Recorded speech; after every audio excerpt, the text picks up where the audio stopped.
What do we want? Evidence-based science. When do we want it? After peer review. In the following videos, I begin to define climate deception. One video will share information about the Trump family promoting work against climate change as early as 2009. What happened?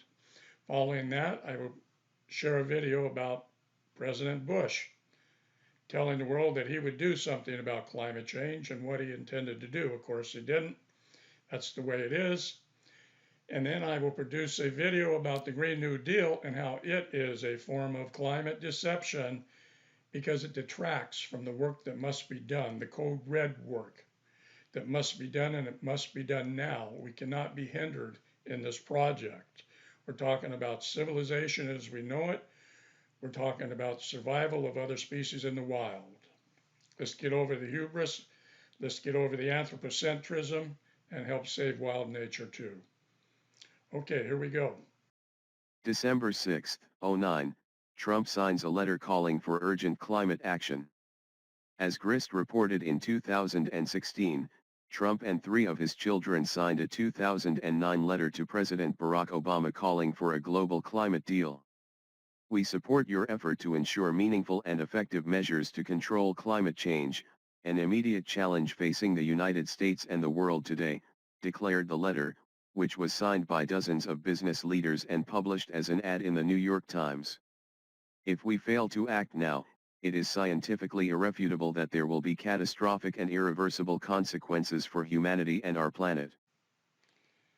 And now it's Baby Bush's turn to do his little dance of climate deception. Mr. Bush set a target date for dealing with the key issue behind global warming. Today I'm announcing a new national goal to stop the growth of U.S. greenhouse gas emissions by 2025. Mr. Bush said to achieve that goal, the U.S. is supporting the research and development of new clean energy sources. He also said electric power plants should reduce their greenhouse gas emissions in 15 years. If we're serious about confronting climate change, we have to be serious about addressing these obstacles. We fully implement our new strong laws, adhere to the principles I've outlined, and adopt appropriate incentives. We will put America on an ambitious new track for greenhouse gas reductions. The president defended his administration's stance on global warming. He said it has taken a rational, balanced approach that protects the environment and the U.S. economy. He said he is working with Congress to pass legislation to specify new fuel economy standards. So now we should have an idea of what's meant by climate deception, at least the basics. I'll follow this part 1, defining climate deception, with a part 2, defining climate deception. And there I'll present Daddy Bush with his climate deception dance of death.